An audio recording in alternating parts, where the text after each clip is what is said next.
우리 지난주에 또 배웠던 내용을 또 잠깐 살펴보고 또 진도를 하도록 하겠습니다. 지난주에는 이제 복음서에 대한 서론에 해당되는 내용과 또 마태복음 2장까지 좀 살펴봤는데요.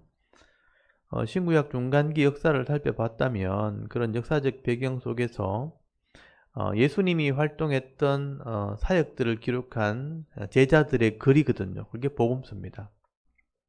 그래서 복음서의 전반적인 내용에 대해서 좀 살펴봤는데요. 문제를 보시면 지난주 배웠던 내용을 조금 점검하는 내용이 기록되어 있습니다. 거기 첫 번째 보시면 예수님께서는 AD 30년경에 돌아가십니다. 그리고 또 제자들이 이제 복음서를 기록을 하게 되는데, 이 제자들이 복음서를 기록한 것은 AD 몇 년경이었을까요? 성도님들이 성경만 보고 역사적인 어떤 상황들을 잘 모를 때가 있거든요. 그래서 시기적인 것을 좀 알고 있어야 됩니다. 예수님이 정확하게 우리는 그냥 AD, BC 하면 예수님이 AD 0년에서부터 33년 보통 그렇게 알고 있거든요. 30세부터 활동하셔서 33세까지 활동하셨다. 근데 이제 정확하게는 AD 6년에 예수님이 출생하셨기 때문에 따지면 20년 후반이거든요. 그러니까 약 30년이라고 보면 돼요. 그래서 예수님이 약 AD 30년경에 돌아가셨다고 보고 제자들이 복음서를 기록한 것은 그 다음 한참 뒤입니다. 그래서 신약 성경이 처음 쓰여진 게 AD 50년경이에요. 50년경. 예수님이 돌아가시고도 20년 뒤에죠. 50년경부터 성경들이 쓰여지기 시작했고, 그 중에 이제 복음서가 쓰여지면서 제일 마지막까지 기록된 게 요한의 기록이 제일 마지막이거든요. 요한의 기록이 AD 90년경입니다. 그래서 이제 이 복음서에 기록된 기간을 따지면 AD 50년에서 90년 사이라고 보시면 돼요. 성경인 그 당시에 그렇게 기록이 된 거고, 그리고 이게 신약 성경으로 확정된 것은 훨씬 뒤입니다. 로마의 핍박 아래 있을 때 기독교인들은 이제 지하로 숨게 되고, AD 300년이 되었을 때 로마가 기독교를 공인하게 되죠. 로마가 그 시대를 다 지배하고 있었으니까. 그 로마의 정부 아래에서는 기독교가 핍박을 당했거든요. 근데 이제 콘스탄티노플이라는 황제가 자기 어머니 때문에 예수를 믿게 되었고, 황제가 이 기독교를 이제 국교로 인정을 했기 때문에 그때부터 기독교인들이 자유롭게 신앙생활을 하게 되는 거예요. 그때 숨어있던 기독교인들이 다 이제 나오게 되고, 여기저기서 이제 300년 동안 예수님 지금 AD 30년에서 AD 300년까지니까 거의 300년이 지나갔잖아요. 300년이 지나가는 동안 숨어서 신앙생활 하는 사람이 다 올라와가지고 예수님은 이렇게 했다, 저렇게 했다, 제자들은 이렇게 했다, 막 너무 다양하게 나오니까 이걸 정리를 하게 돼요.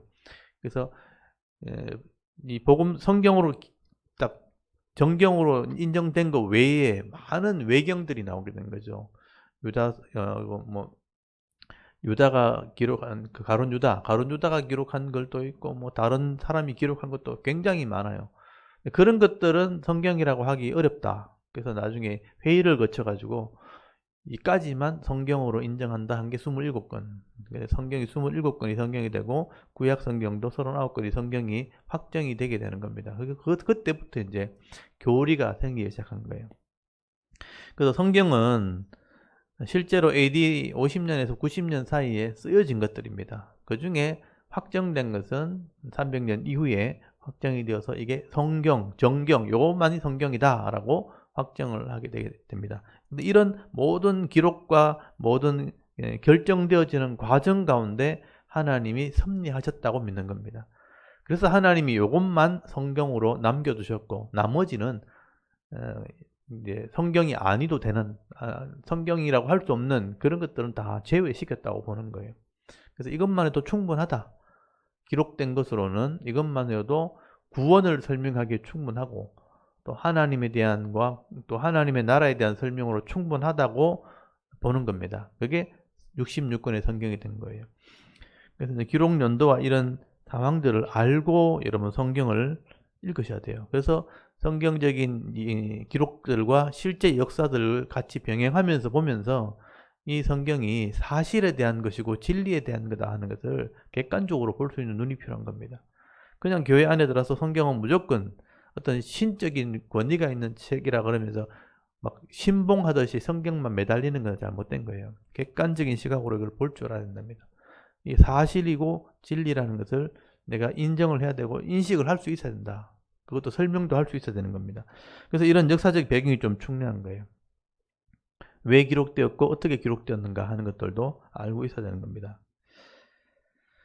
그 다음에 두 번째, 예수님 당시에 이스라엘을 다스렸던 헤롯의 아들 새 분봉왕은 누구인가요? 이게 역사적 배경이잖아요. 이것도 알고 있어야 되죠.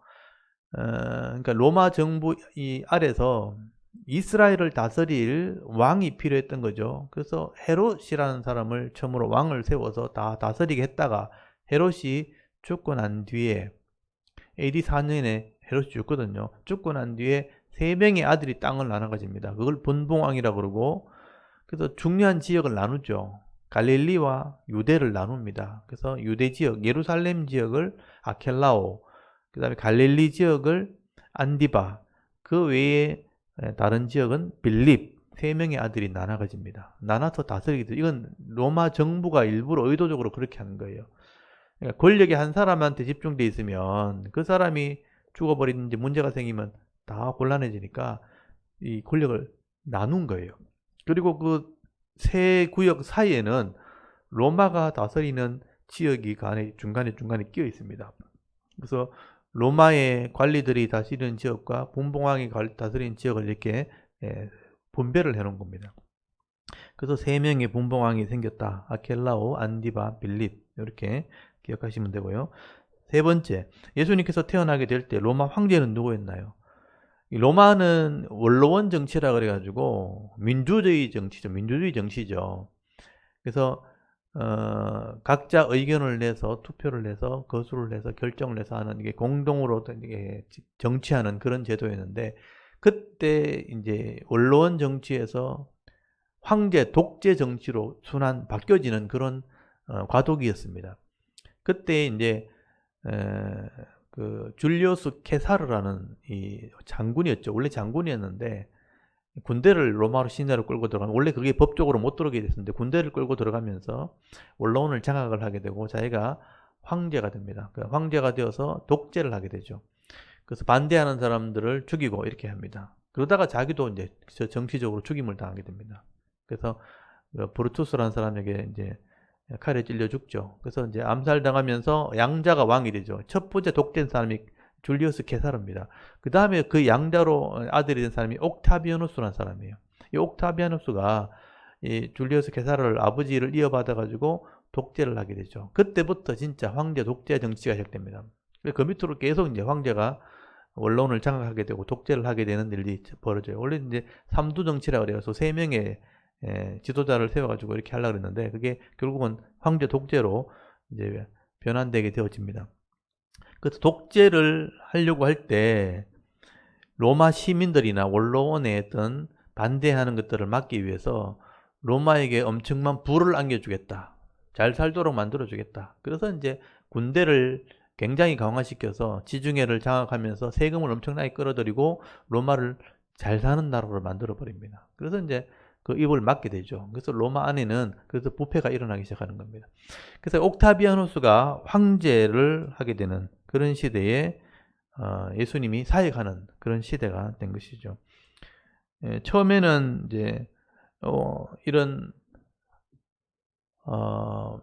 옥타비아누스 황제 때문에 이제 헤롯이 권력을 쥐고 있다가 아들이 이제 땅을 나눠 가지면서 분산해서 땅을 가지게 되고, 아들 하나가 죽게 되니까 경질되는 바람에 이제 본디오 빌라도가 이제 예루살렘으로 파송이 되게 되죠. 그래서 로마가 결국 다스리게 되는 그런 상황이었다는 것을 아시면 되겠습니다.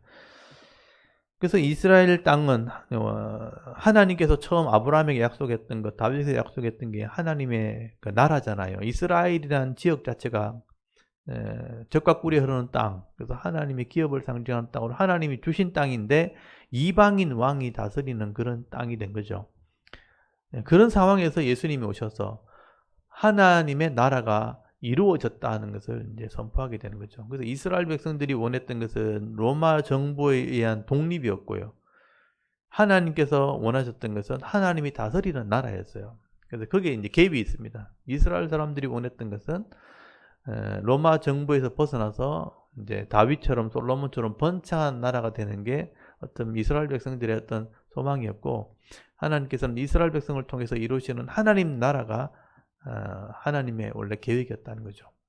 그 이스라엘 백성들 그 당시에는 그것을 잘 이해를 못했고, 그것이 결국은 복음으로 죄인들이 구원받아서 이루게 되는 하나님 나라로 그것이 설명이 되는 겁니다. 그래서 이런 개념을 알고 복음서를 보셔야 되는 거죠. 그때 옥타비아누스라는 정치적인 실제 인물이 그 나라를 다스리게 될 때였다 하는 것도 여러분 아셔야 됩니다. 그래서 이제 그 당시에 이제 이탈리아잖아요. 유럽의 어떤 패권이라 이런 것도 좀 공부를 하셔야 됩니다. 그래서 유럽은 굉장히 복잡합니다. 그 유럽 안에 이제 이탈리아뿐만 아니고 프랑스라든지 독일이라든지 영국이라든지 그 안에 엄청난 전쟁이 일어나거든요. 우리나라 뭐 삼국시대 막 이렇게 복잡하듯이 그쪽에서는 엄청나게 복잡한 일들이 일어나게 됩니다. 네, 그런 것도 이제 조금씩은 알고 계셔야 됩니다. 나중에 이제 이게 초대교회로 넘어가게 되어지고 중세로 넘어가게 되어지면 그래서 이제 그런 기독교가 전파되기 시작하면서 유럽에서 어떤 상황들이 되었는지를 이제 나중에 좀 알게 되어지고, 그리고 개혁신앙, 이렇게 캐톨릭이 종교적으로 기독교 종교적으로 황제들과 서로 다툼을 일으키면서 황제가 지배하다가 교황이 지배를 하다가 또 교황과 황제가 서로 다툼이 벌어지면서 개신교가 또 등장하게 되고 이런 과정들이 있거든요.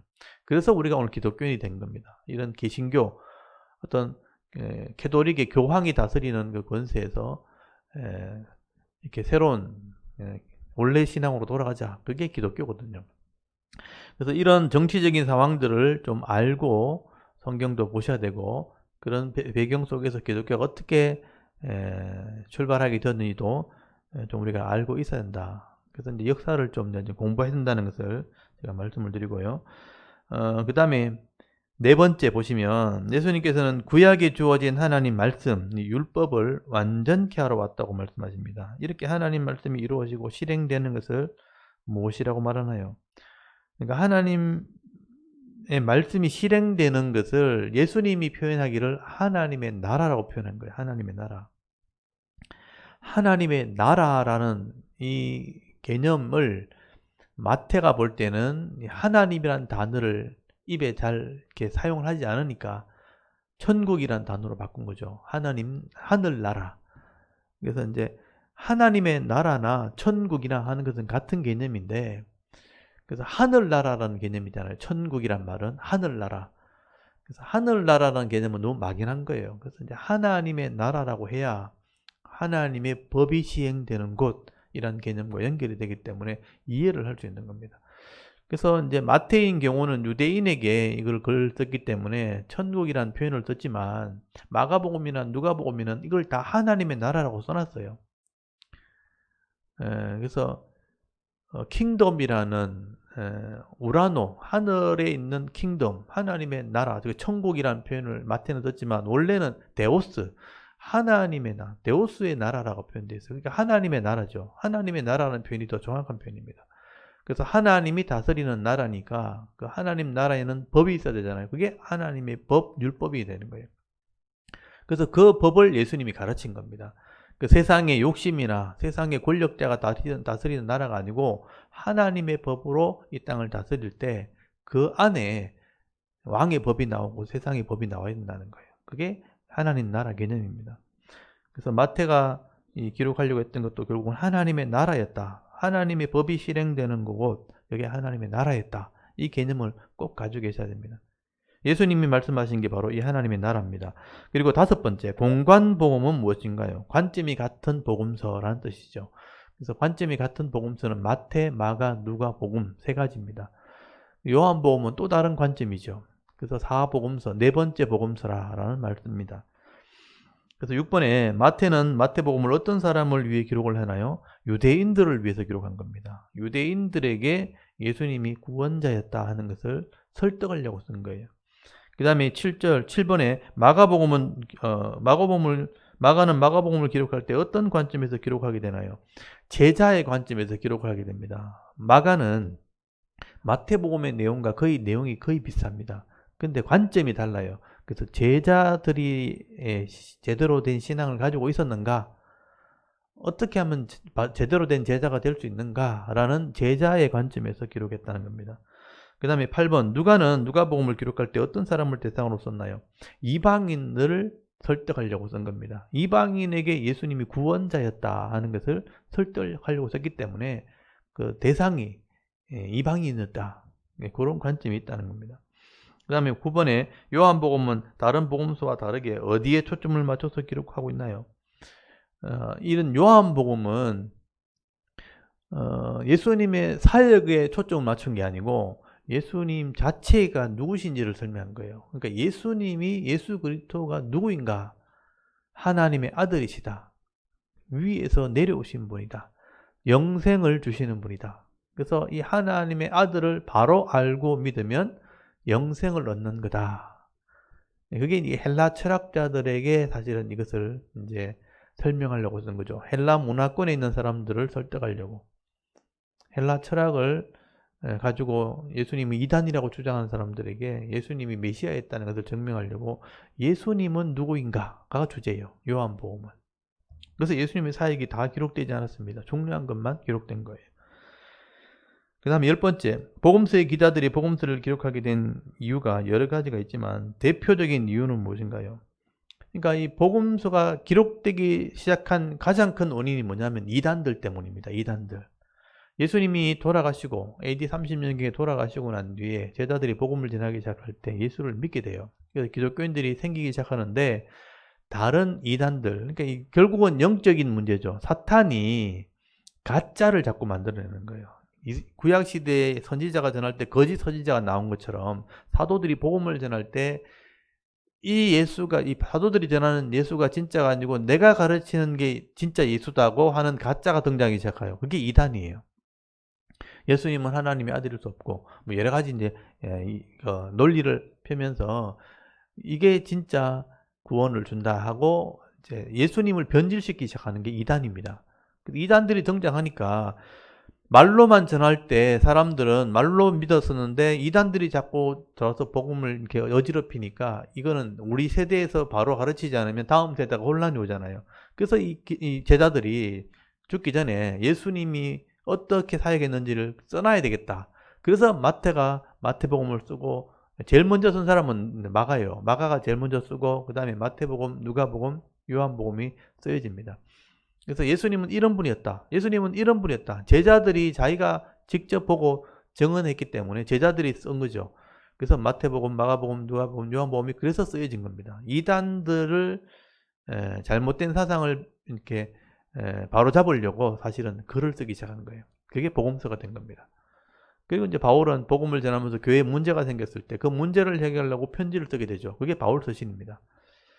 그래서 이제 이 복음서와 바울 서신이 대부분 성경은 시작성이 대부분 내용이죠. 사복음서 4개하고 그 다음에 사도행전을 쓰면서 사도행전 안에 기록됐던 바울 서신이 13권이 나온단 말이에요. 13권 치면 대부분 신약 성경이 13권이고요. 그 다음에 공동서신이 5권 나오고 그 다음에 이제 요한계시록이 끝이잖아요.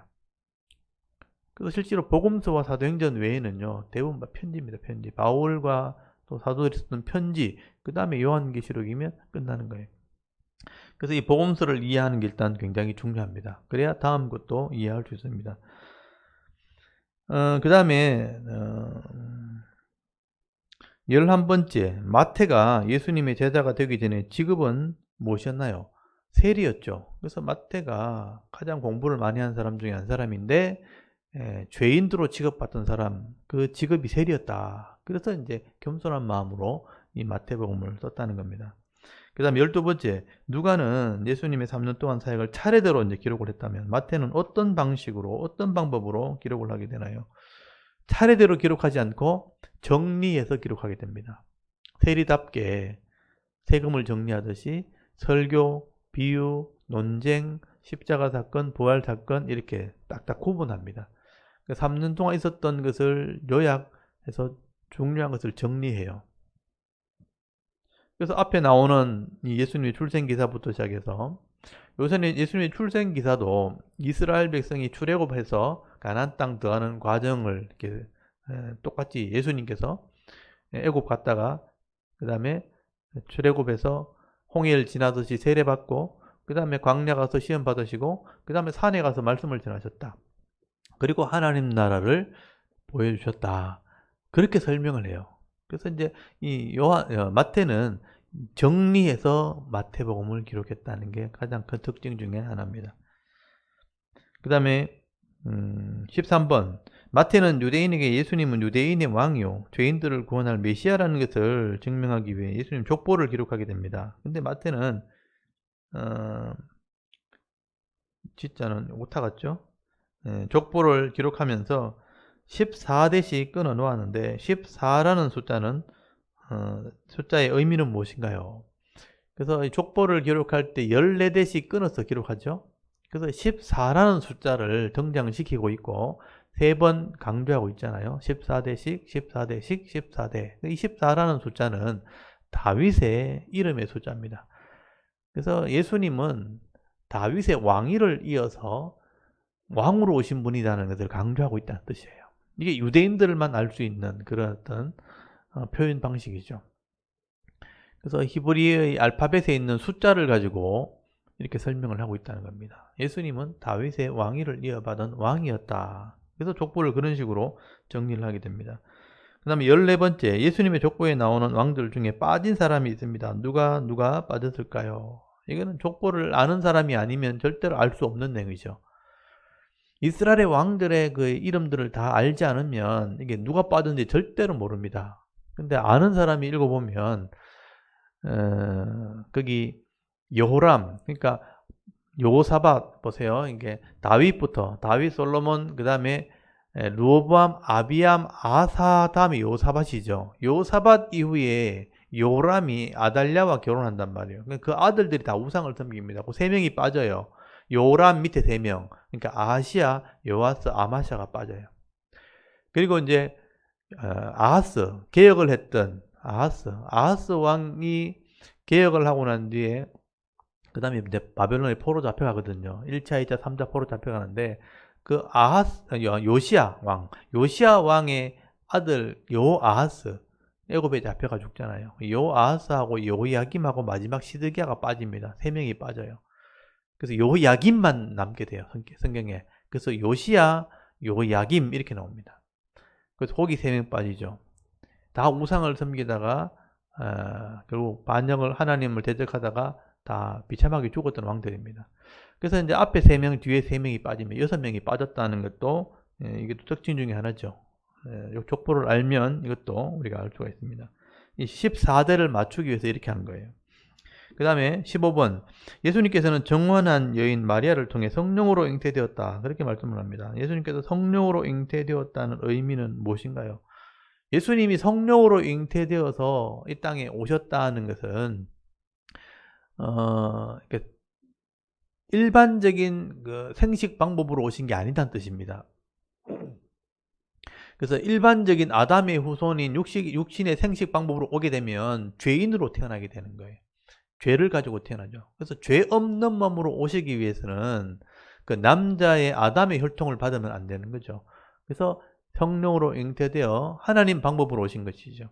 그래서 사명을 감당하러 오셨잖아요. 죄 없는 몸으로 오셔서 그 거룩한 피가 값을 지불할 수 있도록 죄의 인간의 모든 죄값을 지불할 수 있도록 속죄를 이루시기 위해서 죄 없는 몸으로 오시기 위해서 그렇게 하신 거예요. 이게 하나님 방법입니다. 그래서 메시아는 특별한 출생인 거죠. 그래서 여자의 후손이 오면 사단의 권세, 이 죄의 권세를 깨뜨릴 거다 하고 예언해 놓은 게 이 예수님 때문에 그런 겁니다. 그것을 이루시기 위해서 그렇게 한 것이죠. 그 다음에 16번째, 예수라는 이름의 뜻은 무엇인가요? 구원자란 뜻입니다. 구원자. 죄에서 우리를 구원하시는 구원자란 이름으로 이 땅에 오신 거죠. 그 매트릭스라는 영화 있죠. 압니까? 매트릭스라는 영화 처음에 나왔을 때 뭐 이렇게 컴퓨터 이렇게 안에 들어가서 막 이렇게 그러니까 그 매트리스가 이 예수님을 똑같이 패러디해서 만든 영화예요. 인간이 나중에 이제 컴퓨터의 지배를 받게 되어지면 인간이 태어나면 컴퓨터 칩을 꽂아가지고 그냥 잠든 상태에서 있고 그 가상세계 속에서 인간이 살아간다. 컴퓨터가 인간을 지배한다라는 그런 세상이 온다는 건데 그런 세상에서 실제로 메시아가 나타나가지고 그 인간을 구원해내는 겁니다. 근데 그때 메시아가 온다. 그 성경의 예언 그대로. 그때 이제 그 주인공이 나타나잖아요. 그게 예수를 상징하는 거예요. 그래서 컴퓨터에 지배되어 있는 인간을 실제로 구원해내는 그게 지금 1, 2, 3탄 뭐 이렇게 계속 나오는 거죠. 그래서 매트릭스 영화는 성경을 패러디한 영화입니다. 그래서 성경적인 관점을 가지고 보시면 그게 보이는 거예요. 그래서 예수님은 이 땅의 구원자로 오시는 분이다.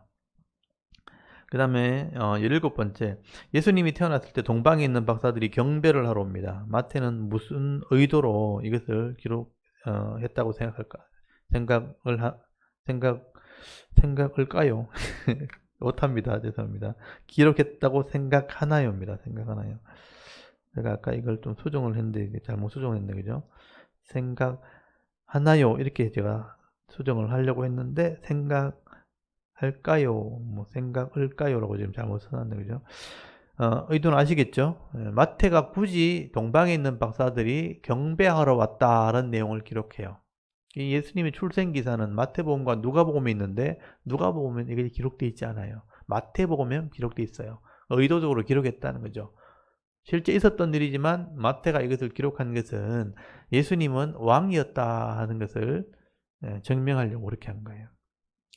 예, 다윗의 왕위를 이어받은 왕이었다. 그리고 14라는 숫자를 써놨지만 이방에 있는 박사들도 왕인 줄 알고 그 천체의 변화를 보면서 왕이 되어낼 것을 알고 그래서 왕을 경배하러 왔다는 사건을 기록하는 거예요. 여러분, 이 별이라는 것은 징조를 나타내는 하나의 하나님이 창조한 세계잖아요. 별의 이 회전하는, 이 공전하고 회전하는, 자전하는 이런 주기는 인간이 마음대로 바꿀 수 있는 게 아니에요. 늘 일정하게 돌아가도록 되어 있는데 어떤 별들 간의 현상이 드러나는 것은 하나님이 징조를 보여줄 때 이런 것을 보여준다는 겁니다. 근데 그 시기와 이런 시점은 하나님이 맞추신 거거든요. 그래서 이런 별들을 통해서 동방에 있는 박사들에게 왕이 태어날 것을 알게 했다는 것은 예수님은 이미 준비되어 있는 왕이었다 하는 것을 지금 설명하려고 마태가 기록한 거예요. 그 다음에 18번째, 헤롯 대왕은 대제사장과 서기관들을 불러 그리스도가 어디에서 나겠느냐 물을 때 이 사람들은 구약 성경의 예언대로 그리스도가 어디에서 나실 것이라고 말해주나요?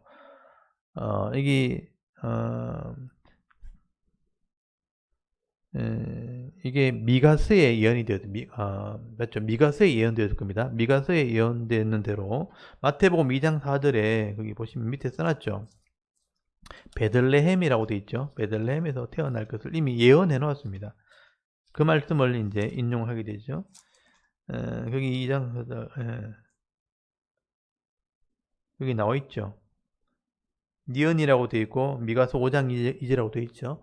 미가서에 이미 메시아가 베들레헴이라는 곳에서 태어나게 될 것을 예언해 놨는데 실제로 베들레헴에서 태어나게 됐다. 말씀이 이루어졌다는 것을 증명을 하게 되죠. 그래서 이 베들레헴에 가면 예수님이 탄생한 그것을 기념한 교회가 있습니다. 여기서 태어났을 거라. 그래서 그 당시에 여관에 있었던 구유를 위에 그 위에 교회를 지어놨어요. 그래서 베들레헴에 가면 지금도 있습니다. 그 다음에 19번째, 동방의 박사들은 아기 예수를 발견하고 경배하면서 보배합을 열어 예물을 드리게 됩니다. 무엇을 드렸나요? 황금과 유황과 몰약을 드렸다. 왕에게 바치는 예물들입니다. 이런 예물들을 바치게 됩니다. 이 황금, 유향, 몰약 이거는 뭐냐면 향이에요. 향을 피우거든요. 향을 피우면 은은한 향이 이렇게 나는 그 향을 말합니다. 그래서 이제 이스라엘에 가면 이런 향들을 굉장히 많이 피워요. 그래서 이렇게 그걸 뭐라 그러죠? 우리나라 말로 하면 향로처럼 생긴 게 있어요. 향로처럼 생겼는데 이렇게 가루처럼 만든 향을 이렇게 얹어 놓으면 밑에 이제 불을 이렇게 향로처럼 불을 피우면 그 불에 이렇게 향이 타서 이렇게 연기가 계속 올라오는 그런 게 있습니다. 제가 이스라엘 갔을 때 하나 사왔는데 그걸 한번 쓰면 또 없어지잖아요. 그래서 계속 못 쓰고 들고만 있습니다. 나드 향 이런 거 있죠. 여기 보면 몰약 이런 거. 이스라엘은 이런 향들이 굉장히 많습니다. 그리고 집에 이렇게 향들을 피우고 그렇게 합니다.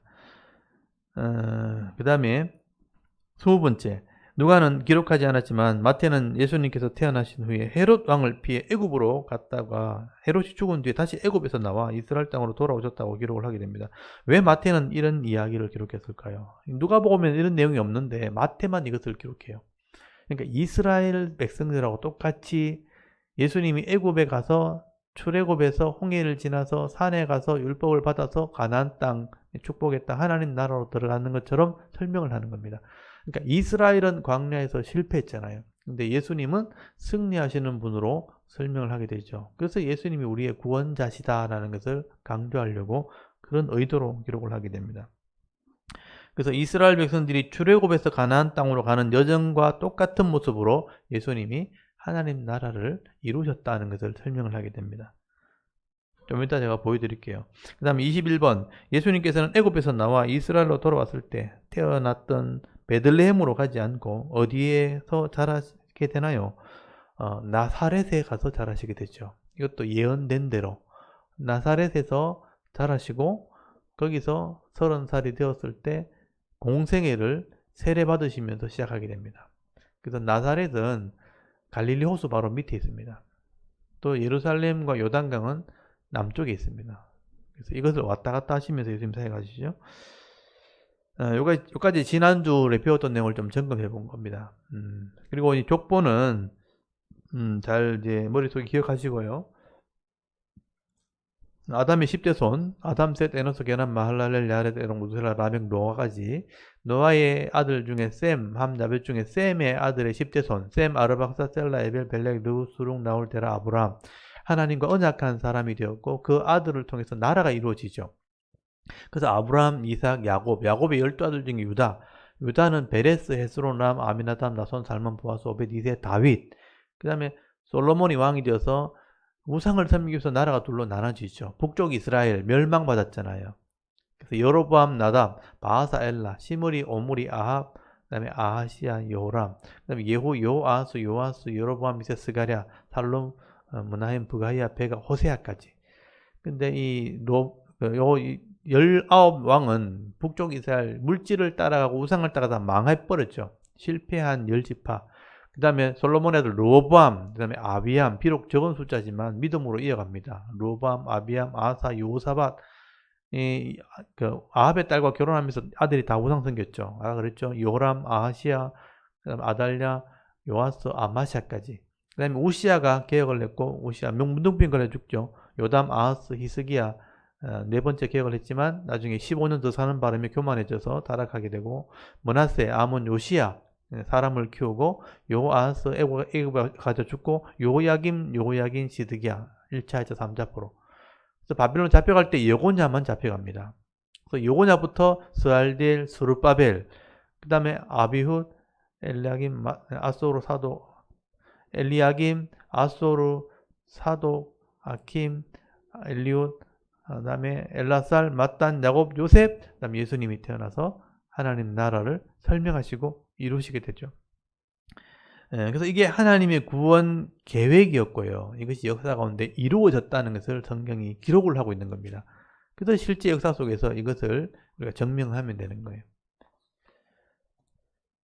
그래서 예수님이 이제 사역한 것을 제자들이 기록을 한 내용 중에 이제 마태가 기록한 것을 지금 우리가 배우고 있는 겁니다. 마태는 유대인으로서 유대인들에게 예수님이 우리의 왕이었다 또는 메시아였다 하는 것을 증명을 하게 됩니다. 그래서 마태복음 1장 우리 지난주에 우리 했잖아요. 족보가 기록되어 있죠. 예수님은 다윗의 가문에서 태어나는 왕이다. 그래서 14대씩 그렇게 설명을 했고요. 그 다음에 성령으로 잉태되어지고 그 다음에 2장에 보시면 한번 보십시오. 2장에 헤롯이 다스릴 때에 동방의 박사들이 경배하러 또 왕을 드러낸 거죠. 그래서 헤롯은 자기가 왕인데 또 왕이 태어났다 하니까 죽이려고 아기를 다 죽이잖아요. 그때 애굽으로 피신했다고 돼 있죠. 그래서 이러면 2장 19절 한번 보세요. 헤롯이 죽은 후에 주의 사자가 요셉께 꿈에 나타나셔가지고 올라가라 그러잖아요. 그래서 21절, 2장 21절에 요셉이 일어나 아기와 어머니, 그의 어머니를 데리고 이스라엘 땅으로 들어갔다고 돼 있잖아요. 그러면 애굽에 들어갔다가 지금 온 거잖아요. 거기 13절에 보면 그들이 떠난 후에 주의 사자가 요셉에게 현몽하여 이르되 헤롯이 아기를 찾아 죽이려 하니 일어나 아기와 어머니 그의 어머니를 데리고 애굽으로 피하여 내가 네게 이르기까지 거기 있으라 이랬잖아요. 그러니까 애굽으로 갔잖아요. 근데 아까 21절에 그 애굽에서 나왔다고 돼 있죠. 이스라엘로 들어갔으니까 이걸 굳이 쓰면 출애굽이잖아요. 그러니까 예수님이 이스라엘 백성들하고 똑같이 지금 한다는 거죠. 왕을 피해서 애굽 갔다가 출애굽한 거잖아요. 그리고 23절에 나사렛에서 자라시고 3장에 넘어가면 이제 30년이 지난 거예요. 그래서 지금은 애굽에 갔다가 돌아온 기간이지만 연도를 따져보면 지금 헤롯이 죽은 게 AD 4년이거든요. 예수님 태어난 게 BC 6년이란 말이에요. 6년에서 4년까지 하면 몇 년입니까?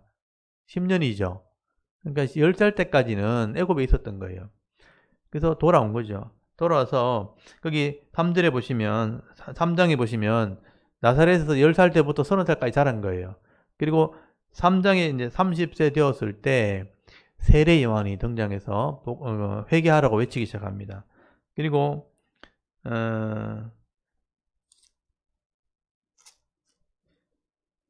자, 오늘 3장부터 배워야 돼요. 이제 2장까지 지난주 했으니까 이제 출애굽 했다까지 이제 했죠. 3장을 잘 보십시오.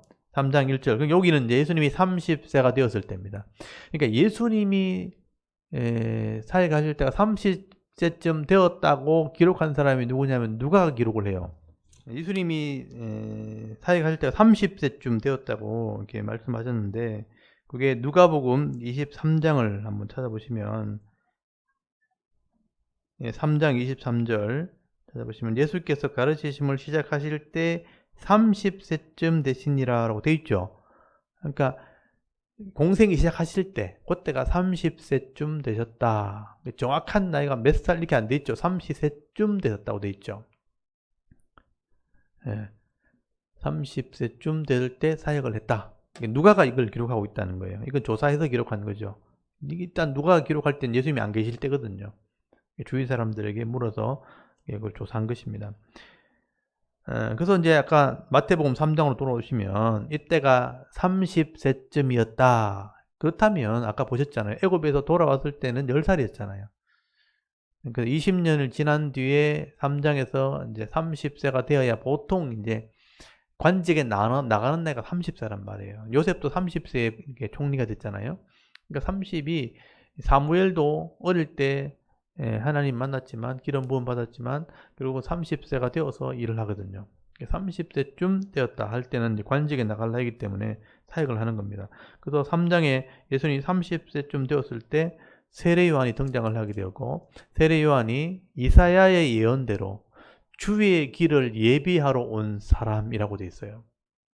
그래서 광야에서 어떤 소리가 들리는데 그 소리가 바로 세례 요한이다. 그 소리가 무슨 소리냐? 이제 주님이 오신다. 메시아가 오신다 하는 길을 예비하라고 그러는데 이게 선발대 그 개념이죠. 그래서 여기 세례 요한이 광야에서 회개를 외치게 되죠. 천국이 가까이 왔다. 여기 2절에 보면 천국이라고 되어 있잖아요. 여기 하나님의 나라예요. 하나님의 나라가 가까이 왔다. 3절에 보면 그는 선지자 이사야를 통하여 말씀하신 자라. 예언됐다는 얘기죠. 광야에 외치는 자의 소리가 있어 이르되 너희는 주의 길을 준비하라. 그가 오실 길을 곱게 하라 하는 예언이 있었는데 주의 길을 예비하러 온 사람이다 이런 뜻입니다. 그래서 이 세례 요한은 메시아가 아니죠. 메시아의 길을 예비하러 온 사람이에요. 이제 오실 거다 이렇게. 그래서 4절에 낙자토롯을 입고 메뚜기를 먹고 석청 꿀을 먹었다는 건 선지자의 모습이었다는 겁니다. 그래서 이 세례 요한이 구약의 마지막 선지자, 구약과 연결되어진 마지막 선지자라고 보는 겁니다. 5절에 보면 예루살렘, 유대, 요단강. 지도를 보시면 제가 지도를 일부러 띄워놨잖아요. 여기 지도를 보시면 예루살렘이 있잖아요, 여기. 여기 예루살렘. 유대가, 여기 전체가 유대예요. 베들레헴이 있고, 헤브론이 있고, 요 땅이 다 유대 땅이에요, 유대 땅. 브엘세바부터 시작해서 헤브론, 요게 이제 목자의 도로거든요. 목자의 길을 따라 올라가면, 900m 올라가면 헤브론 나오고, 산꼭대기에서 길을 따라 쭉 가면 베들레헴, 베들레헴에서 좀 더 가면 예루살렘, 요쪽 따라 올라가면 세겜이 나오거든요. 그리심산, 에발산이 있는데, 요 전체를 다 여기 세겜으로 올라가면 여기 에브라임이에요. 사마리아 지역이고, 요 예루살렘 요 주위를 다 유대라 그래요. 유대 땅. 그리고 여기서 산 밑으로 쭉 내려가면 여리고가 나오고, 여리고 옆에가 요단강, 여기 세례받는 곳이에요. 그래서 지금 여기 얘기하는 것이 예루살렘, 온 유대, 요단강 사방 이렇게 돼 있죠. 그러니까 이 유대 지역에 사는 사람들이 광야에 있는, 여기 유대 광야거든요. 여리고 위에가 이제 다 유대 광야입니다. 유대 광야. 유대 광야 저기는 풀 한 폭이 없어요. 그냥 바위로 되어 있는 땅입니다. 광야고. 저거를 딱 산지로 넘어서면 거기서부터 참 신기하죠. 여기 색깔이 지금 바뀌어 있잖아요. 요 유대 광야를 딱 지나서 산을 딱 넘으면 이때부터 이게 바다에서 불어오는 해풍을 받아가지고 구름이 산에 걸리면 비가 와요. 그래서 여기만 비가 오기 때문에 여기만 풀이 있는 거예요. 요 딱 넘어서면 아무것도 없어요. 광야에 뜨거운 바람. 여기도 다 이제 요 산 있는 지역만 풀이 있고 더 옆에는 뜨거운 바람이 사막이 사막. 그래서 이쪽이 동쪽이에요. 동쪽. 뜨거운 사막이 있는 막 고열이 있는 그래서 바람이 불어오면 그게 동풍이라 그래요. 동풍. 동풍은 뜨거운 데다가 건조한 바람이니까 메마른 바람이에요. 그래서 유대 땅에서 한여름에 뜨거운 동풍을 만나면 습기가 없는 바람이니까 맨살에 바람을 맞으면요 말라버려요. 그래서 쩍쩍 갈라져요. 그래서 얼굴이 타득하고 막 이렇게 한다고요. 그래서 이제 이 뜨거운 동풍 하면 이제 뜨거운 바람, 뜨거운 그 식물을 닿으면요 식물 다 말라 죽어버려요. 그게 유대 땅이 요런 데 광야가 있는 지역이에요. 이 광야 지역에서 세례 요한이 활동을 했다는 겁니다. 그래서 거기서 이제 회개하는 사람들은 요단강에 데리고 와서 세례를 주는 거예요. 정결 예식을 하는 것처럼 물로 씻어내는 겁니다. 그래서 이 세례를 행하게 될 때 7절에 보시면 요한이 많은 바리새인, 사두개인, 예루살렘에 있는 사람, 수도에 있는 사람들이잖아요. 정치인들이니까. 세례를 베푸는 대로 오는 것들 보고 독사의 자식들아 막 욕을 하는 거죠. 너희를 가르쳐 임박한 진노를 피하라 하더냐. 그러므로 회개에 합당한 열매를 맺고 속으로 아브라함이 우리 조상이라 생각하지 말라. 내가 너에게 이르노니 하나님이 너희 이 돌들도 아브라함의 자손이 되게 하시리라. 유대 광야에 돌이 엄청 돌밭이거든요. 그래서 그 유대 광야를 한참 차를 달리고 하면요. 그냥 메마른 땅에 풀밭에 돌들이 막 주먹만한 돌부터 시작해서 머리 많은 돌들이 막 있어요. 이렇게 멀리서 보면. 그래서 이제 이렇게 멀리서 보면 진짜 이게 그 빵 끝에 빵또가리가 톡톡 있는 거죠. 그래서 예수님이 마귀한테 시험 받을 때 저 돌들이 떡이 되게 해라 그런 시험 하잖아요. 어떻게 보면 그게 머리서 보면 빵처럼 생겼어요. 이렇게 노랗게 생겨가지고 빵덩어리가 막 흩어져 있는 거죠. 그렇게 보인다고. 그래서 이제 이런 돌들을 보면서 너희들은 바리새인들 말씀을 가지고 있다 하지만 행하지 않고 정치인들하고 붙어가지고 자기 이익을 취하는 이런 사람들 보고 회개의 열매가 없다는 거예요. 그래서 너희는 아브라함의 자손이라고 스스로 생각하지 마라. 하나님은 돌들도 아브라함의 자식을 만들 수 있는 분이다. 그렇게 책망을 하는 겁니다. 10절에 이미 도끼가 나무 뿌리에 놓였으니 좋은 열매를 맺지 아니하는 나무보다 찍혀 불에 던지리라. 도끼가 뿌리에 놓였다는 것은 끝난 거잖아요. 뿌리 찍히면 끝나거든요. 그래서 이제 완전히 끊어지기 전에 열매를 맺으라. 회개하고 돌이키라 이런 말이거든요. 안 그러면 너희는 말라 죽으면 불 탄다. 불에다가 동그라미 쳐 불. 이 불이라는 것은 심판을 상징하죠. 열매가 없이 말라 죽으면 땔감밖에 안 되잖아요. 그래서 불태워진다는 게 심판을 의미하는 거예요. 그래서 11절에 나는 너에게 회개하게 하기 위하여 물로 세례를 베푸거니와 내 뒤에 오시는 이는 나보다 능력이 많으시니 나는 그의 신을 들기도 감당하지 못하겠노라. 이게 내 뒤에 오시는 분 있죠. 이분이 메시아거든요. 나는 회개를 외치고 그분이 오면 나는 물론 세례를 주지만 성령으로 세례를 줄 거다. 거듭나게 한다는 뜻이잖아요. 물로 씻는 것은 새로 태어났다는 것을 상징하기 위해서 씻어야 되는 거거든요. 물속에 들어갔다 죽었다 살아난다는 거죠. 물로 회개하는 걸 상징하죠. 성령으로는 마음에 거듭나게 한다는 거예요. 성령으로 너희를 거듭나게 한다. 세례 주시는 분이라. 그리고 12절에 손에 키를 들고 자기 타작마당을 정하게 하사 알고 건 곳간에 쭉정이는 꺼지지 않는 어디에 던져요? 불에. 아까 똑같은 불이 나왔잖아요. 아까 도끼가 뿌리에 놓여있으니까 불태운다 그랬잖아요. 심판이죠. 그러니까 성령으로 세례를 베풀어서 거듭나게 하시고 받지 않는 사람은 쭉정이처럼 불태울 거다 이 말이죠. 그러면 앞에 11장 11절 끝에 그는 성령과 불로 너희에게 세례를 베푸실 것이요 하고 연결됐잖아요. 그러면 성령과 불, 그럼 성령은 거듭나게 하시는 분이고 불은 뭐예요? 심판하시게 하는 분인 뜻이죠. 그렇게 이해되죠? 근데 이제 성령과 불로 세례를 베푼다 하니까 뒤에 건 빼버리고 불 세례 뭐 이렇게 된 거죠. 와 뜨거워 뭐 이렇게 된 거죠. 이거는 건 없습니다. 잘못된 거예요. 성령 받으면 뜨거워지는 거 아닙니다. 이걸 잘못 이제 오해한 거예요. 목사님들이 이걸 가지고 불 세례 받아라 뭐 이렇게 가지고 뭐 불이 임하면 뜨거워서 불태운다. 이런 불태우는 건 심판을 상징하는 거죠. 우리 불태워지면 우리는 심판받는 거예요. 그래서 뭐 죄를 태운다 이렇게 쓰는데 여러분 죄는 용서받으면 없어지는 거예요. 죄가 남아있으면 심판을 받는 거예요. 불로 심판받는 겁니다. 그 개념을 좀 정확하게 아시면 돼요. 그래서 성령과 불로 세례 베푼다는 개념은 뒤에 연결되어 있는 거예요. 성령으로는 거듭나게 하고 불로는 심판하시는 분이 메시아다. 지금 요한이 그걸 지금 소개하고 있는 겁니다. 이해되시죠? 이거를 한 절만 가지고 오해하시지 마세요. 성령과 불로 세례 베푼다. 요까지 딱 끊어버리면 불로도 세례를 베푸나 이렇게 되는 거죠. 그래서 불세례라는 말이 나오게 된 거예요. 요걸 잘 여러분 이해하시고요. 그래서 이 요한은 예수님을 소개하고 있는 겁니다. 예수님이 소개되고 13절에 예수님이 등장하죠. 이때 예수께서 갈릴리부터 아까 맞죠? 갈릴리 호수. 여기 보세요. 예루살렘이 여기 있고 여리고 옆에 요단강 세례해 주는 곳이 있어요. 근데 요단강을 쭉 따라 올라가면 갈릴리 바다가 있는데 갈릴리 호수 옆에 여기 나사렛 하는 곳이 나사렛. 보이시죠? 예수님이 나사렛에서 살아졌어요. 그리고 게네사렛 하는 데 있죠. 여기서 살아가셨어요. 예수님은 나사렛에서 자라셔가지고 이쪽으로 디르사 세겜으로 내려오면 이 가까운 길인데 여기 여기로 왜 안 오냐 하면 사마리아가 여기 있으니까 못 와요.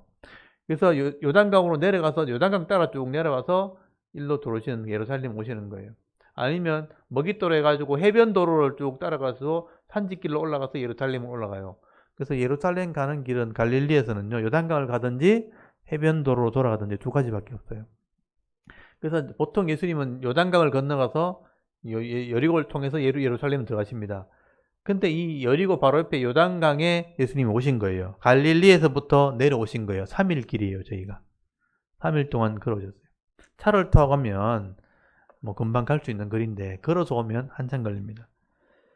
그래서 예수님이 갈릴리에서 내려오셔서 세례를 받으러 오니까 요한이 당신이 내게 어떻게 세례를 받으러 왔습니까? 내가 당신께 세례를 받아야 되는데 하니까 15절에 내가 공적인 사역을 시작하기 위해서 내가 세례를 받으러 왔다.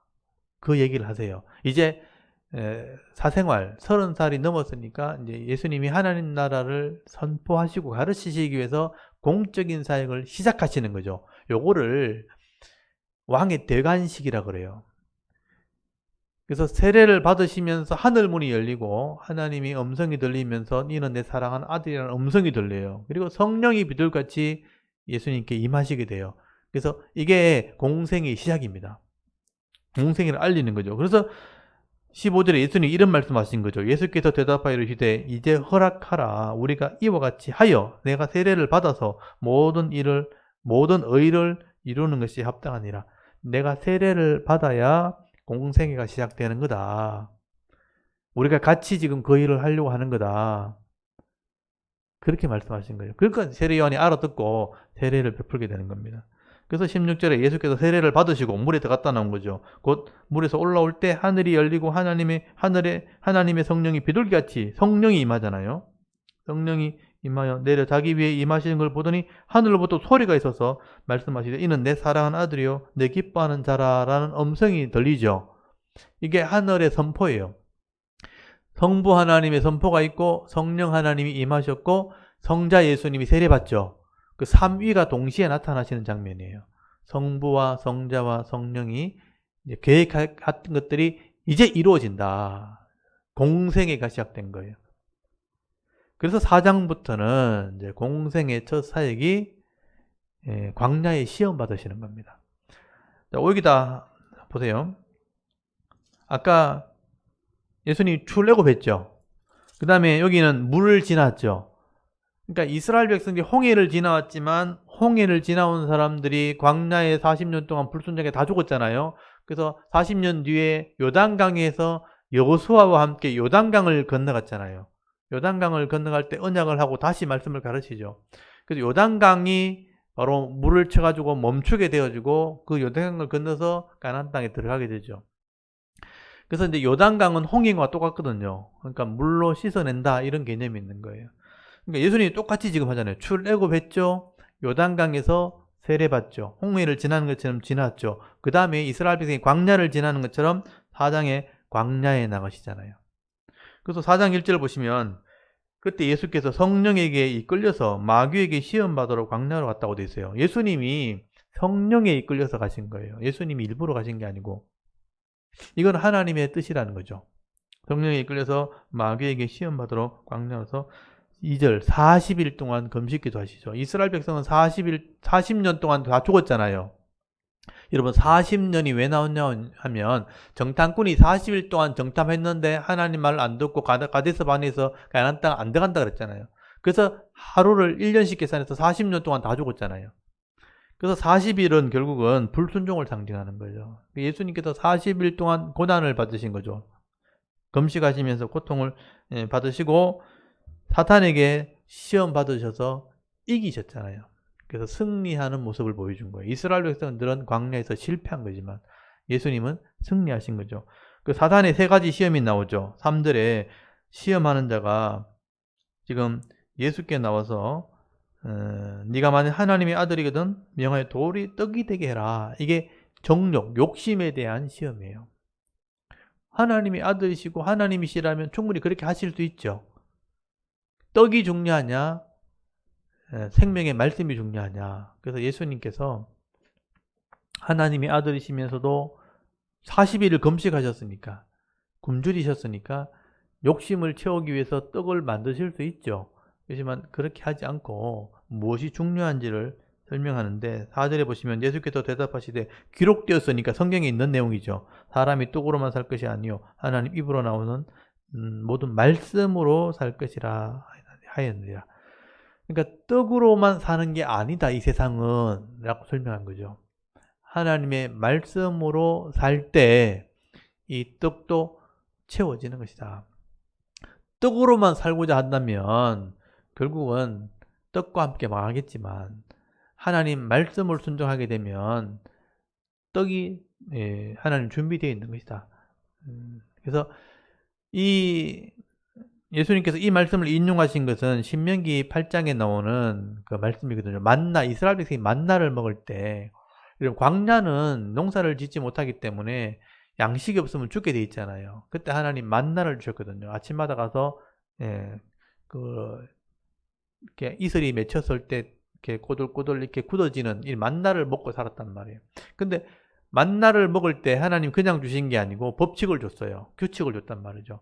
그래서 말씀을 순종할 때 이 만나가 부족하지 않게 되었단 말이에요. 결국은 만나로 사는 게 아니고 말씀을 순종할 때 이 만나가 부족하지 않게 채워지는 겁니다. 광야는 죽어야 되는 땅이잖아요. 근데 말씀으로 순종할 때 그 만나를 통해서 부족하지 않게 살았던 것처럼 이 땅이 광야 같은 세상이라면 하나님 말씀을 순종할 때 부족하지 않게 되는 것이 이 말씀의 능력이다. 그래서 사람은 떡을 쫓아가는 게 아니고 말씀을 쫓아가야 되는 거다. 첫 번째 시험이죠. 근데 사람들은 다 떡을 쫓아가죠. 돈을 쫓아가고 떡을 쫓아가죠. 하지만 하나님 말씀을 쫓아갈 때는 부족하지 않게 되어지는 것이 하나님 나라 백성이라는 겁니다. 그래서 첫 번째 시험을 이렇게 육신의 욕심, 욕정, 욕망을 이기는 시험을 하신 거죠. 그 다음에 5절에 보시면 이 마귀가, 여기 마귀라는 것도 동그라미 치시고요. 마귀의 정체를 드러내셨죠. 이제 성경에 마귀라고 딱 드러내신 것은 신약에서부터 나옵니다. 구약에서는 마귀가 있었지만 이렇게 마귀라고 표현하니까 우상으로 표현되어 있죠. 마귀가 등장하죠. 마귀가 예수를 거룩한 성으로 데려갔다가 성전 꼭대기에 세우고 이르시되 네가 만약 하나님의 아들이든 뛰어내리라. 기록되어서되 그가 너를 위하여 그의 사자들을 명하시리니 그들이 손으로 너를 받들어 발이 돌에 부딪히지 않게 하리로다 하였느니라. 지금 마귀가 두 번째 시험한 게 뭐냐면 영적인 능력으로 시험하는 거죠. 성전 꼭대기에 올라가가지고, 여러분 성전이라는 곳이 뭐 하는 곳입니까? 하나님 말씀대로 예배하는 곳이죠. 속죄하는 곳이고 하나님 말씀대로 했을 때 영혼이 회복되는 곳이죠. 성전이. 근데 성전에 올라가가지고 뛰어내리면 하나님의 아들이니까 하나님 보호해 줄 거다. 하나님을 시험하는 겁니다. 이게. 근데 뭘로 시험했느냐? 말씀으로 시험하는 거죠. 여러분 놀랍게도 마귀가요. 말씀을 가지고 인용을 하고 있는 거예요. 이거 잘 보십시오. 마귀가 말씀을 인용한 거예요. 여기 밑에 보시면 니언이라고 되어 있고 시편 91편 12절이라고 되어 있거든요. 밑에 써놨죠. 거기 니언이라고 된 데 보면 시편 91편 12절 되어 있죠. 여러분 마귀가 말씀으로 우리를 시험해요. 성경이 이렇게 되어 있잖아. 이렇게 얘기하는 거죠. 근데 뛰어내리라 여기에 성경이 없어요. 근데 요 지금 91편 12절 한번 찾아보세요. 10편 91편. 여러분 이걸 좀 잘 아셔야 되는 게 큐티가 그래서 위험한 거예요. 큐티 한 구절 딱 읽어놓고 봐라 하나님 이래 하라 그랬잖아. 이런 거예요. 그게 정말 위험한 겁니다. 10편 91편 거기 11절부터 한번 보세요. 그러니까 이 10편 91편은 뭐냐면 하나님을 전적으로 의지하는 자들에게 하나님이 보호해 주신다는 거예요. 그런 내용인데 시편 91편 9절 보세요. 네가 말하기를 여호와는 나의 피난처시라 하고 지존자를 너의 거처로 삼음으로, 그러니까 하나님이 나의 피난처다. 하나님이 내 거처다. 이런 믿음을 가지면 화가 네게 미치지 못하며 재앙이 네 장막에 가까이 오지 못하리니 그가 너를 위하여 그 천사들을 명령하사 네 모든 길에서 너를 지키심이라. 하나님 보호한다는 얘기죠. 그러면서 12절에 그들의 손으로, 이 천사들의 손으로 너를 붙들어 발이 돌에 부딪히지 아니하게 하리로다 라고 돼 있죠. 요 전체 문맥을 한번 보시면요. 하나님을 의지하고 하나님께 피하고 하나님을 거처로 삼으면 하나님이 너를 보호한다고 돼 있잖아요. 근데 여기 뛰어내리라 있어요? 없죠? 네 하나님 믿지? 예, 믿은데요. 그럼 옥상에 올라갔어요. 뛰어내려. 하나님 보호해 주실 거야. 그렇게 말하는 거예요. 여러분 하나님이 우리를 보호한다는 개념은 뭐냐면 말씀대로 순종할 때, 어려움을 당할 때 우리를 도와준다는 얘기죠. 잘 생각해 보십시오. 내가 말씀대로 순종하려고 하면 하나님이 우리를 도와주죠. 근데 나를 괴롭히는 사람이 누구예요? 악한 영들이겠죠. 내가 순종하려면 악한 사단이 나를 위협하겠죠. 나를 해코지하고 나를 방해하겠죠. 그럼 누가 지켜줍니까? 하나님이 지켜주잖아요. 근데 이 사탄은 뭐라 그래요? 네가 뛰어내리라는 거예요. 그러니까 악한 영이 나를 공격하거나 악인이 나를 공격하는 걸 막아준다고 그랬는데 네가 뛰내리면 넌 하나님 자녀니까 지켜줄 거야. 이거는요 하나님한테 대적하는 거예요. 무슨 말인지 아시겠어요? 그렇게 말씀으로 시험하는 겁니다.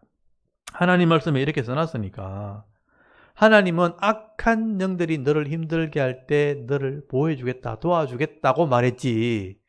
하나님 믿으니까 네 스스로 위험에 들어가, 뛰어내려, 불 속에 뛰어들어 이렇게 말한 게 아니란 말이에요. 그러니까 이걸 착각하게 만들면 안 된다는 거죠. 하나님 말씀을 오해하게 만들고 영적인 시험을 하게 만드는 거예요. 그러니까 이건 하나님을 시험하게 하는 겁니다. 그래서 예수님께서 이 시험을 딱 들었을 때 뭐라 그러냐면 4장 7절에 한번 보세요. 마태복음 4장 7절 예수께서 이르시되 또 기록되시되 성경을 인용하죠. 주 너희 하나님을 뭐라 그래요? 시험하는 거 아니다. 말씀을 가지고 이렇게 시험하는 것은 하나님을 대적하는 거예요. 이 사탄이 하는 짓입니다. 교묘하게 여러분 말씀 가지고 그렇게 하는 겁니다. 하나님을 시험하지 말라. 그리고 8절에 보면 마귀가 또 지극히 높은 곳에 올라가서 만국의 영광, 천하 영광, 왕이 가질 수 있는 그런 영광을 다 보여주면서 9절에 이르되 만일 내게 경배하면, 엎드려 경배하면 모든 것을 네게 주리라. 세상의 영화를 누리게 하겠다. 물질도 주고 명예도 주고 이런 영광을 누리게 하겠다. 이거 고난이 마귀한테 있다는 거예요.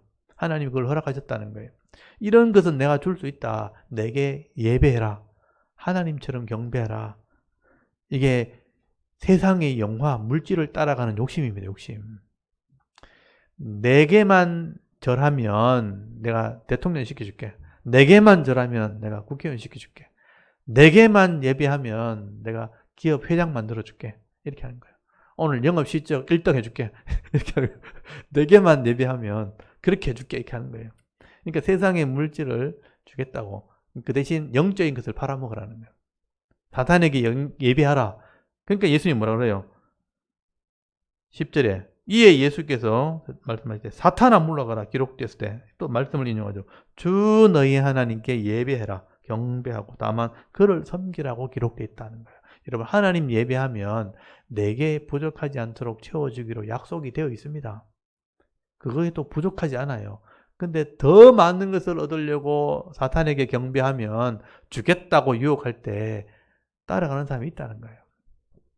영혼을 팔아서라도 내가 갑부 한번 돼보겠다. 먹고 죽은 귀신은 때칼도 좋은데 가면서 부자 한번 돼보고 죽을란다 이러면서 그렇게 가는 사람이 있다니까요. 그 인생이 망가지는 거예요. 결국은. 그 주어진다 해서 그걸 다 내가 관리할 수 있는 것도 아니고 그 쫓아가다가 망하는 거예요. 망하는 거예요. 이게 물질에 대한 세상의 영화, 명예에 대한 유혹입니다. 지금 정치권에 있는 사람들 이런 유혹을 받고 있잖아요. 대통령 되게 줄게. 이렇게 해라. 뭐 이렇게 하는 거예요. 이게 다 우리를 시험하는 사탄의 전략을 말하는 겁니다. 먹음직도 하고 보암직도 하고 지혜롭게 할 만큼 탐스럽게 사탄이 아담을 유혹했던 그 유혹들이죠. 예수님이 이 시험을 다 이렇게 들으시고 말씀으로 이기신 거죠. 승리하시는 모습을 보여주면서 이렇게 이기는 거다라고 본을 보여주신 겁니다. 이스라엘 백성은 우상에게 절하고 망했지만 나는 승리한다 하는 것을 보여준 거예요. 이 세 가지 시험, 광야에서 금식하시면서 세 가지 시험을 받으신 것은 우리에게도 이렇게 유혹한다는 것을 지금 보여주는 겁니다. 그리고 나서 11절에 마귀는 예수를 떠나고 천사들이 와서 수종 들었다고 되어 있죠. 이 마귀가 떠났다고 완전히 떠난 게 아니죠. 잠시 떠난 겁니다.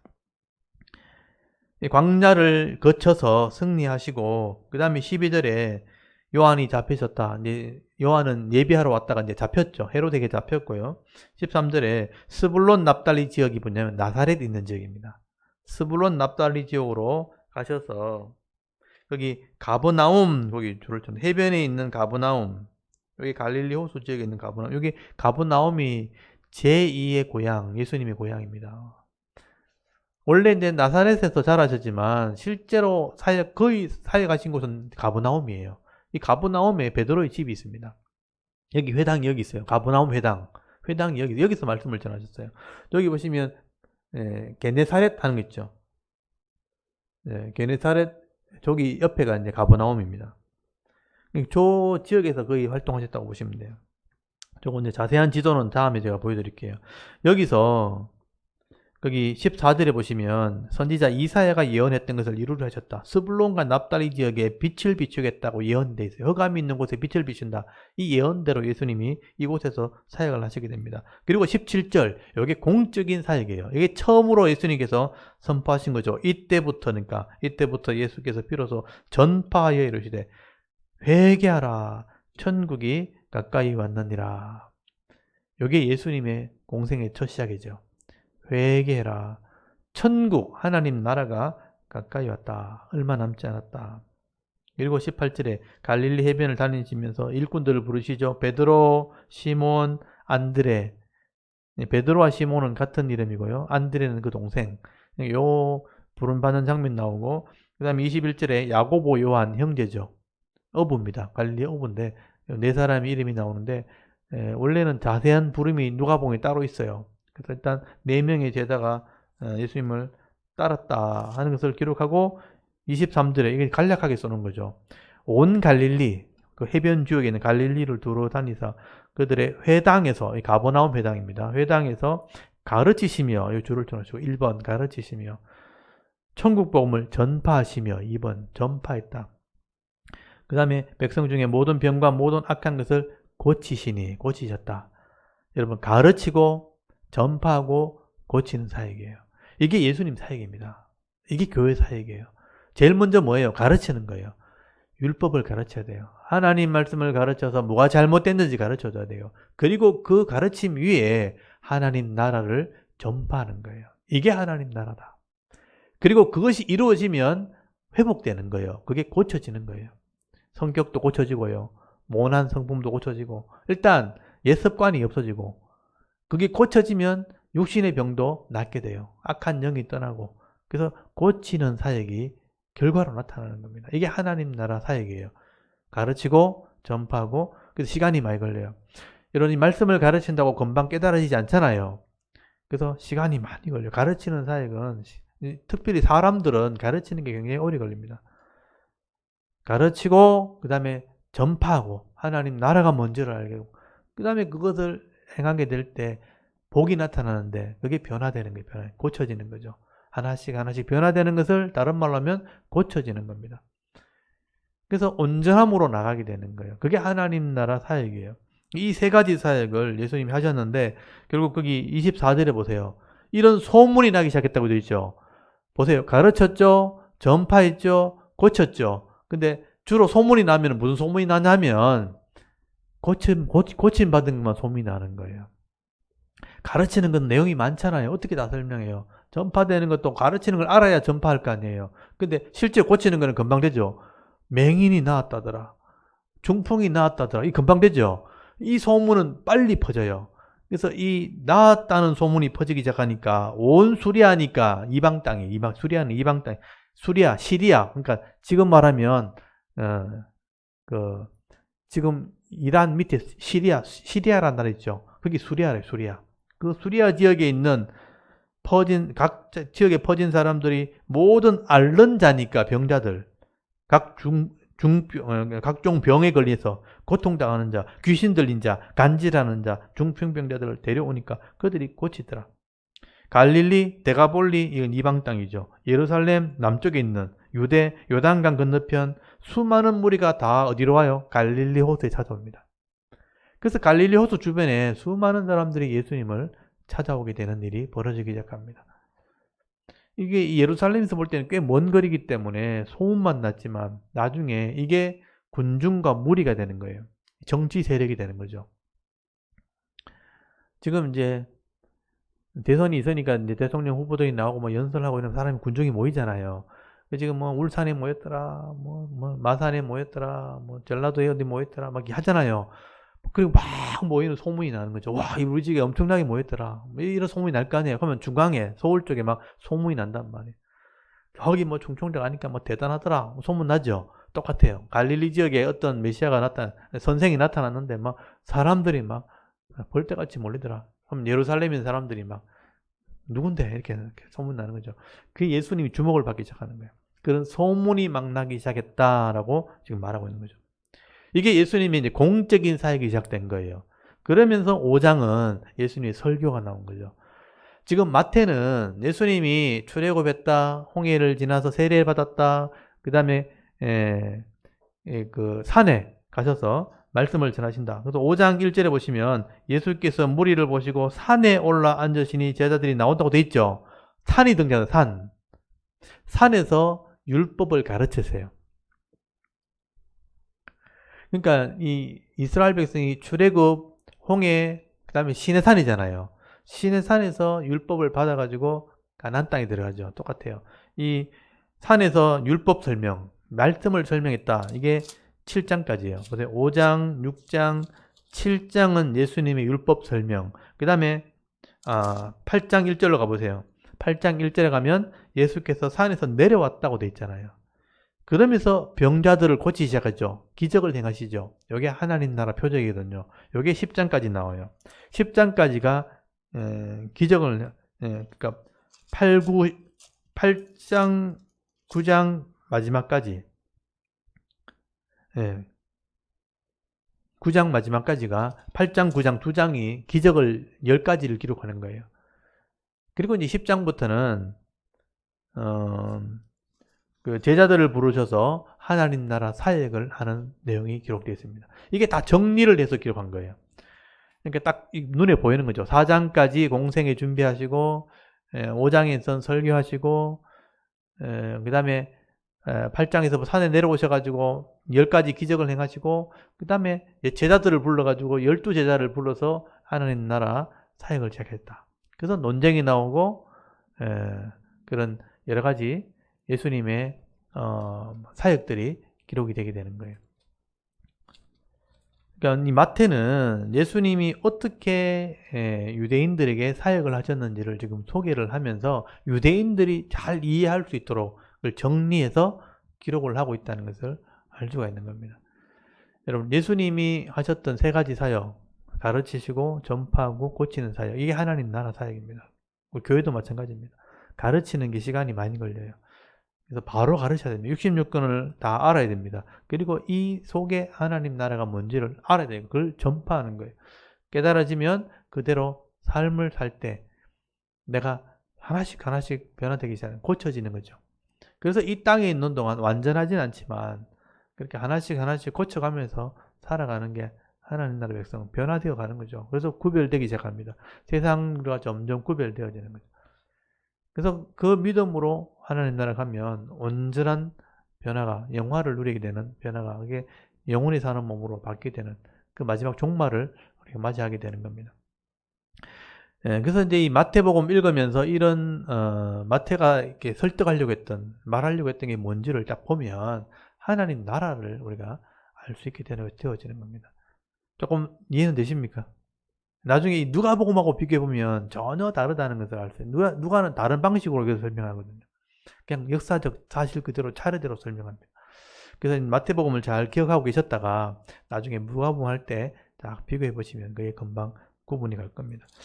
예수님께서는 이렇게 마태가 이렇게 설명하는 예수님의 모습을 이렇게 설명하고 있다. 그리고 하나님 나라 사역을 시작하고 계신다 하는 것을 잘 보시면 좋겠습니다. 오늘 여기까지 할게요. 그래서 오늘 4장까지 그죠? 3장에 세례 받으시는 것부터 시작해서 세례 요한이 등장해서 세례 받으시고 광야에서 3가지 시험 받으시고 그 다음에 갈릴리 호수에서 갈릴리 해변에서 하나님 나라를 선포하시면서 3가지 사역을 하신 거, 가르치고 전파하시고 고치는 사역. 이 소문이 나기 시작했다. 여기까지만 기억하시면 되겠습니다. 오늘도 우리가 이 말씀을 통해서 예수님이 어떤 분이시고, 지금 신약에서는 그렇죠. 구약에서는 하나님이 어떤 분이시고, 하나님이 죄인을 구원하시기 위해서 어떤 법을 주셨는가. 예수님이 5장에서는 그걸 설명하는 거죠. 특별히 5장 17절에 보면 나오잖아요. 내가 율법이나 선지자를 폐하러 온 줄로 생각하지 말라. 폐하러 온 것이 아니고 완전케 하러 왔다. 이 완전케 하러 왔다는 것이 뭔지를 제가 다음 주에 설명을 드릴게요. 이 율법이 결국 구약에 하나님 주신 말씀이잖아요. 이것을 완전케 하려 왔다. 그 율법을 이해하고 시행하는 것이 하나님 나라다는 거예요. 그래야 내가 뭐가 잘못된지도 알게 되어지고 바르게 하나님 법대로 살 때 이 법에 약속된 복을 받는 게 그게 하나님 백성이에요. 하나님 백성으로서의 복을 받는 것, 그게 하나님 백성입니다. 그러니까 이 오늘 교회가, 성도가 그 복을 제대로 모르고 있는 거죠. 모르고 못 누리고 있다는 겁니다. 여러분이 이 말씀을 잘 배우셔서 각자에게 주신 생명이 있는 동안 이 복을 받아 누리시고요. 또 그 하나님 자녀로서의 마땅한 삶을 살아갈 때 그것이 행복한 것이 돼야 되고 즐거운 것이 돼야 된다.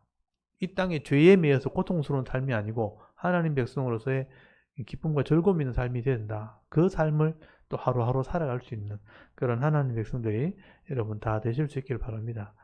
오늘 말씀에 그런 은혜가 있는 것이죠. 오늘 여기까지 하고 다음 주에 또 뵙도록 하겠습니다. 잠깐 우리 기도하고 마치겠습니다. 하나님 오늘도 이 마태복음을 통해서 마태가 얘기하는 이 하나님 나라